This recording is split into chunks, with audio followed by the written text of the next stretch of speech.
Yeah, just my life, life, life, life, life, life, life, life, life. Ooh, I just believe life, life, life, life, life, life, life. I was lost in the night, shadows wrapped around. Trying to find peace, but the silence had sound. People saw my smile, didn't see the fight. But deep in the struggle, I found Yah's light. He's the fire when the flame goes out. He's the whisper when I'm full of doubt. He lights my path when the road ain't clear. He's the truth in a world of fear. Yeah, he's my light. I don't walk blind. He shines through the storm. In his will I shine. I was low, but he lifted me high. No more chains, I'm sanctified. Yeah, he's my light, my morning sun. He fights my battles till the war is won. Dark roads, street codes, nights cold, so grew old before I hit 12 years old. But y'all pulled me from the cracks in the street. Now I walk with peace, got shalom on my feet. He ain't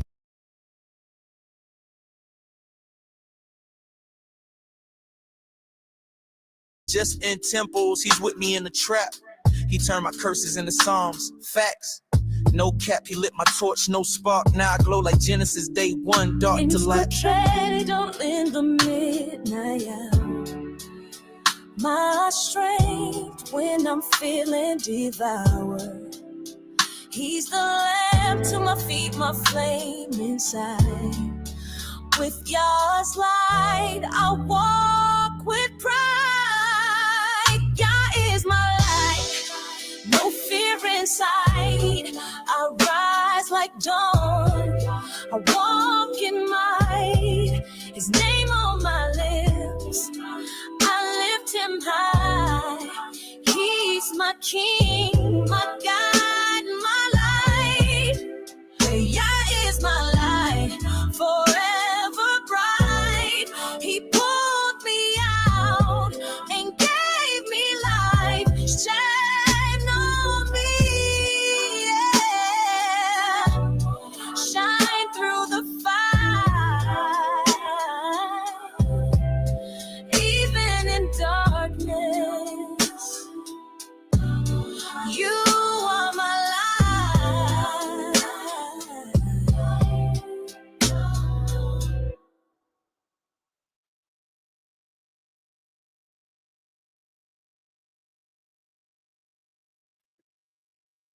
Shalom, family. Finally made it. Everything's back to normal. So, I said I was going to try to squeeze this one in. So, as you know, there were mass shootings. In fact, they took place on the same day. We're going to talk about the one that happened at the Mormon church in Michigan. So, it was a man that went out there and he was in a red vehicle, and you'll see that towards the end where they surround this red vehicle. By then he was already gone. He took his own life in the parking lot, and they were checking out the vehicle and the news was there. That's at the end. I remember whenever we would bring up, and they still do this, bring up the mass shootings. Oh, that don't happen all the time. Yes, it does, y'all. This is an everyday occurrence. It happens all the time. And they try to downplay it. And I want y'all to notice a pattern that I have noticed for years. And I know many of you had to notice this too. Whenever there is one of these shootings, the very next day, the media and the white community start getting on black crimes, or All of a sudden it's a deflection, and they always do this. Just like when there were shootings at the synagogue. Louis Farrakhan didn't do that. But whenever they do something wrong, we get scapegoated almost immediately. So it's, don't look at us. Don't look at us. Look at them black people. Look at them. Don't look at us. Look at them. Look at how violent they are. They've been playing this game, y'all, for centuries. They've been doing it for centuries up in here. So just take notice to that. They do it every single time. Well, what about black on black crime? No, you should not be using that every time your people do something, but they're all on it, y'all. Every last one, they all got the script because they all do this. The good part is, since Charlie Kirk, it's not working as well as it used to. It's not working as well. Now people are starting to notice the deflections. People are really noticing it. So Charlie Kirk is bringing a lot of it to light of what they do. And, even his wife tried to do the deflection thing. You don't know. They don't know what they have awakened. Well, who is they? Only one guy did it. You can see her even trying that mess. Now, I don't know how true this is, y'all, but they were saying some of the neighbors around Charlie Kirk and his wife Erica said they used to have some pretty bad fights up in their house. And I've heard this on more than one video. People were talking to their neighbors, and they are saying their fights were so intense. People outside could hear them fighting inside their house. And, when you saw them, they all, everybody knows how to put on a smile when they're out in public. But they said behind the scenes, they weren't getting along as well as you think. And I'm kind of inclined to believe it because these folks are so damn phony. They would try to pull something like that. They're so fake and phony, they would. But that is the word, y'all. That is the word. They're faking the funk, but they weren't getting along as well as you think. So we're going to take a look at what occurred at this Mormon church. Man, that church is gone. If you looked at my avatar, that's an actual aerial shot. That when he burnt that church down, that church went all the way down. It is nothing left of that Mormon church. It is nothing left. Okay. And wow. I mean, how many damn deflections can you do before people realize there is something wrong within your community? And I'm glad more people are saying that to them online. And they don't like it. I've heard several people now address them that way when they start talking, because look, as soon as Charlie Kirk was unalive, what did they do the very next day? HBCUs, HBCUs. All right. HBCUs had nothing to do with it, but they're always deflecting upon us. But I'm now seeing a lot more people get on videos saying, no, what happened to Charlie Kirk was white on white crime.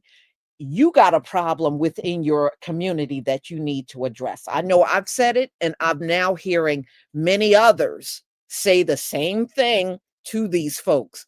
And they hate it. They don't want to be addressed about their problems. But you can't sit around and say black on black crime for decades and nobody can say anything to you. Okay? Sorry. It doesn't go down that way. All right, so let me share my screen so that we can get started.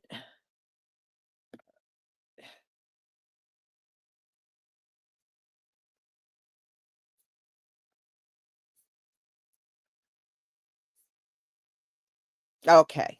Please give me a 1 if you can see my screen. Okay, so that's Gretchen Whitmer, the governor of Michigan. Okay, thank you, everybody.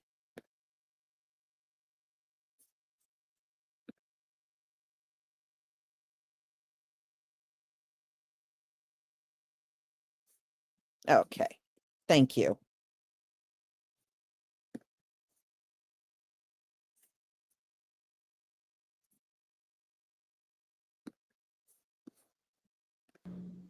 Now, like everyone I know, we have lots of questions. How could this happen? What created this moment? Why? And that's motivated by a genuine motivation to understand, to learn, to prevent in the future. But I want to caution everyone. While we are working hard, while the good men and women who are working hard are doing so with due diligence at this juncture, speculation is unhelpful and it can be downright dangerous. So just ask that people lower the temperature of rhetoric. Keep your loved ones close and keep this community close to your hearts. Let's keep doing the work together.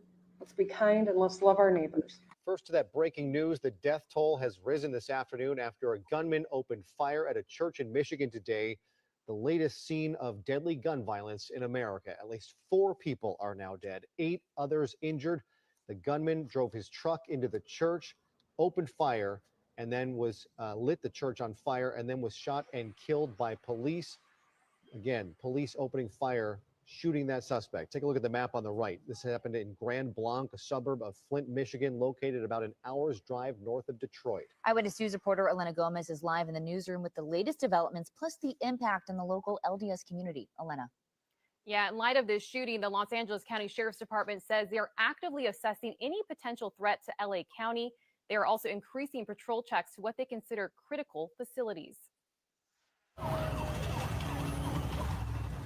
This extra vigilance comes after a man rammed his car into a Church of Jesus Christ of Latter-day Saints in Blanc Township, Michigan, during a Sunday service this morning. After crashing into the church, the man proceeded to open fire inside, with 4 people killed in the attack and 8 others injured. Police say the gunman also deliberately set the church on fire, engulfing the church entirely into flames. Officials sharing earlier that there may be more victims once they search the burned church. Police identified the gunman as Thomas Jacob Sanford, a 40-year-old Michigan man. Officials say they were able to neutralize the gunman in the back parking lot of the church, and he died at the scene. We spoke with a local member of the Church of Jesus Christ of Latter-day Saints who shared that their prophet, the president of the church, Russell Nelson, died just yesterday, and now calling this 2 blows for the community. It's really hardcore. I'm just happy that I'm happy some people got out alive, and I'll pray for everyone and their family members and everything. A spokesperson for the Church of Jesus Christ of Latter-day Saints shared in a statement, quote, "We are deeply grateful for the outpouring of prayers and concerns from so many people around the world," end quote. Governor Gavin Newsom also responding, saying churches must always be places of safety and strength. An attack harming one community of faith is an attack on us all. California stands with Michigan and the Latter-day Saints community. Now, investigators will be searching the gunman's home as well as cell phone records for any evidence, also searching for a motive. Here at home, the LA County Sheriff's Department says they'll be reaching out to their faith-based partners to make sure they report any suspicious activity. Elena Gomez, ABC7 Eyewitness News. Elena, thank you. This morning, federal and local authorities urgently investigating the mass shooting and fire that engulfed the Church of Jesus Christ of Latter-day Saints Sunday in Grand Blanc, Michigan. We have an active shooter of the church and PD's on scene saying the building is also on fire. Investigators say 4 people were killed and at least 8 others injured. I can confirm at this time that the FBI is now leading the investigation and is investigating this as an act of targeted violence. Authorities say the suspect, a 40-year-old Thomas Jacob Sanford, rammed this pickup truck through the church's front doors. Then, armed with an assault rifle, opened fire at hundreds of congregants packed inside for Sunday services. We got children inside too. The first calls to 911 at 10:25 a.m. Just saw a guy with a gun, and he started opening fire at everybody. Paul Kirby ran outside after hearing a loud boom. I'm sure it'll hit me later tonight just how close I was to possibly dying. Once I got with my family, gave them a big hug, and it's just the fear of losing them was extremely difficult. One survivor, still in his blood-stained shirt, telling our ABC affiliate WXYZ the suspect was wearing camouflage and shot at his car as he tried to flee. He pointed his gun at our car and fired 3 shots. 2 of them went through our windshield and just missed me, and luckily everybody else. Police say the suspect also set the building on fire, plumes of black smoke filling the sky. And investigators say they located suspected explosive devices linked to the suspect as well, teams working to safely clear the heavily damaged building. We do believe that we will find additional victims once we have that scene secure. The terror lasting an agonizing 8 minutes until authorities shot and killed the gunman, who officials say was a former Marine and an Iraq War veteran. A spokesperson for the LDS Church telling ABC News places of worship are meant to be sanctuaries of peacemaking, prayer, and connection. We pray for peace and healing for all involved. Our church is gone. I joined the church 38 years ago to see somebody would do this to my church. And all this comes at an already difficult time for the church. Their president, Russell Nelson, died on Saturday. He was 101 years old. The church members believe he was also a prophet. So this is an all-around tough time for this church community. Its own president calls it an epidemic of violence. This time, 4 dead in a mass killing and 8 others injured after a gunman drove a vehicle into this church in Michigan. He opened fire before setting it alight with gasoline. Hundreds of people were inside at the time, worshipping at the Mormon Church of Jesus Christ of Latter-day Saints. Seen here, the pickup truck used, complete with the stars and stripes, and a place of worship, now a wreckage. Our thoughts and prayers go out to the victims of this incident that could have been completely avoided. And it's very tragic, and that's not what our community is. And I also like to acknowledge the heroism of not only the first responders, but the people who were inside that church at the time. They were shielding the children who were also present within the church, moving them to safety. Just hundreds of people just practicing their faith. Just extreme courage, brave, and that's the type of community that we are. The gunman has been identified as Thomas Jacob Sanford, a former US Marine from a nearby town and believed to be a veteran of the Iraq War. He was killed in the shootout with police who were on the scene within less than a minute. They say suspected explosives were also found. Authorities are investigating the incident but say the motive remains unclear. The FBI now providing federal assistance, calling it an act of targeted violence. Police have now upped resources to religious institutions across the country. On social media, Donald Trump said it appeared to be yet another targeted attack on Christians in the United States of America, saying that the epidemic of violence in the US must end immediately. And the governor of Michigan, Gretchen Whitmer, said her heart was breaking, adding that violence, especially in a place of worship, is unacceptable. This incident happened here in the Midwest, around 100 kilometers north of Detroit, and centered on a Mormon church. The Gun Violence Archive shows that over the past 5 years, the number of mass shootings in the US has increased. Mass shootings are considered as 4 people or more killed, not including the shooter. And according to Johns Hopkins University, in recent years, there's been an average of 1 death by firearm violence every 11 minutes in the US. I know there had been some church shootings like recently in the news, but like the fact that it, like my hands are shaking, like it's 10 minutes down the road from where I live, my home. That's insane. Like, I don't know what the hell is going on. This is part of living in America now.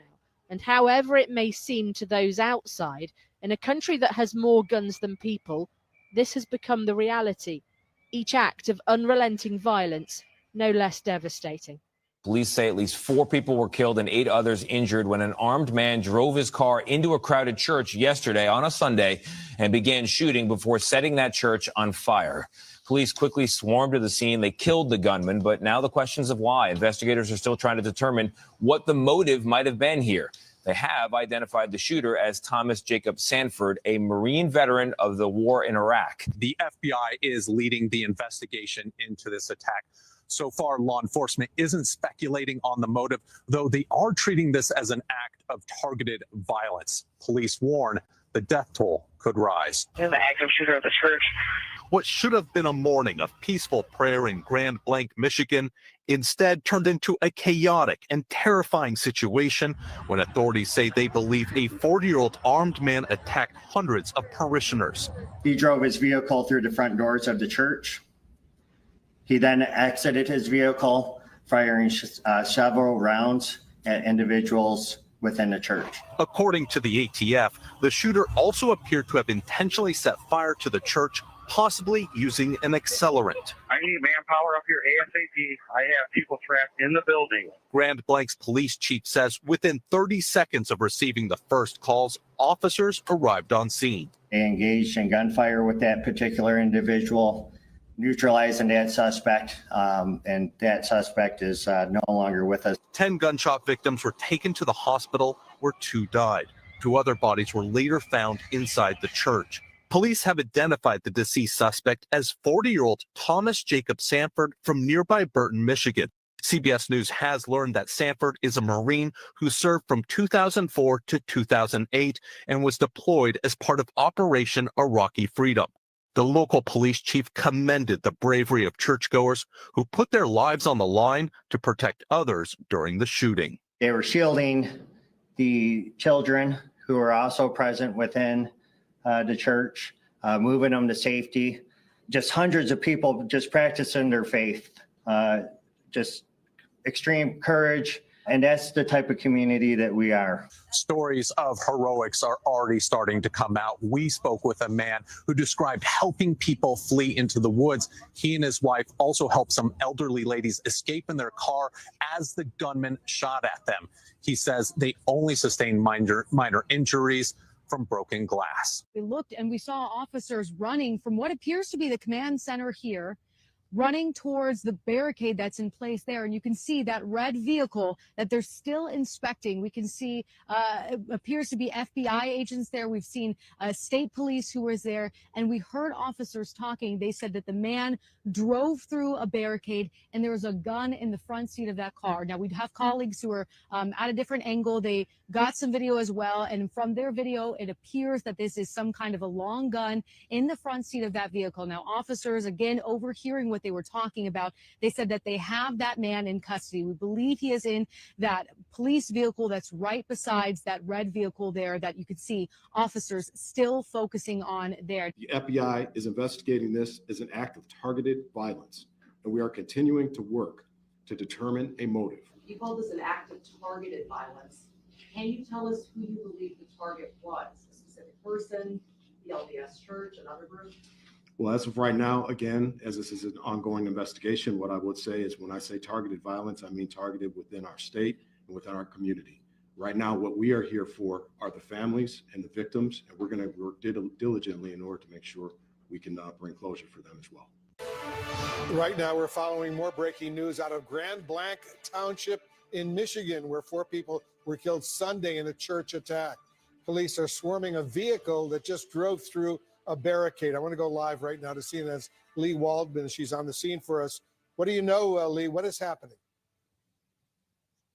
Well, just shortly after we spoke to you moments ago, we looked and we saw officers running from what appears to be the command center here, running towards the barricade that's in place there. And you can see that red vehicle that they're still inspecting. We can see it appears to be FBI agents there. We've seen state police who was there, and we heard officers talking. They said that the man drove through a barricade and there was a gun in the front seat of that car. Now, we'd have colleagues who are at a different angle. They got some video as well. And from their video, it appears that this is some kind of a long gun in the front seat of that vehicle. Now, officers, again, overhearing what what they were talking about. They said that they have that man in custody. We believe he is in that police vehicle that's right besides that red vehicle there that you could see officers still focusing on there. Now, we did some brief research before talking to you, Wolf, and we know that Michigan does have an open carry law here. You still are required to have a back.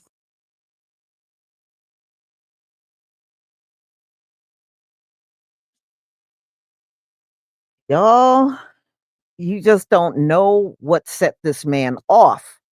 You know, from what it looks like, it seems like it's random. You know, nobody is saying they knew him or he attended church there or, you know, did he drive in there from somewhere else? You know, I don't know. But he snapped and he went after the Mormon church. So, wow. Mm-mm-mm. So they're still saying the motive is not clear on why he did this. But then on the other hand, when you look at the history of these shootings, they don't exactly need a motive. They really don't. It's almost like they get up and this is what they want to do. And they go and do it. But nobody should be deflecting from this and scapegoating off of us. Now, this, ladies and gentlemen, is more like your rural area, you know, outside of Detroit. See, this is where Donald Trump should be sending his National Guard. No, but he wants to send it to Michigan and Chicago and DC. You know, wherever he think we are, that's where he wants to send them. But places like this, where there's a lot of violence and crime in these areas too, he won't send it there. You know why? Because this is the areas that his supporters live in. So he just avoids this altogether, which is a load of BS. So it's still given the fake illusion that it's not that many crimes going on around them. It's going on around us, which is false. It is false. It's straight up lies. And that's all this is showing us. So, you know, these guys that do these things, trust me, they plan these things out from start to finish. You know, they always do. SEARP, thank you so much for your super chat. All praises to the Most High. Thank you so much for your support for my channel. Mm-hmm. Yeah, I mean, see, the problem is you got all these psychologically off-balance people that got weapons. And they're the main ones that got weapons. See, this place hasn't been right for a long time. And it didn't help that Ronald Reagan, he closed all of the mental joints all around the country, you know, where these people would be placed when they had psychological issues. Ronald Reagan closed them all down. So you can't even send these people there. So many of them are out here. What's the saying? Your biggest criminals are outside of the prison and not in the prison. That is so true. That is so true, especially in this case. So, y'all, I'm going to go ahead and conclude. I'm sorry for the delay. I wish that, you know, Comcast didn't have this little blip out here. You know, our routers weren't working, but it seems to be okay now. So I'm just glad that I was able to finally come on and do this live stream that I wanted to do hours earlier. So y'all, thank you so much. Be on the lookout for my live streams for tomorrow. And please enjoy the rest of your night. Miki Set Apart, thank you so much for the super sticker and your support for my channel. Shalom, family.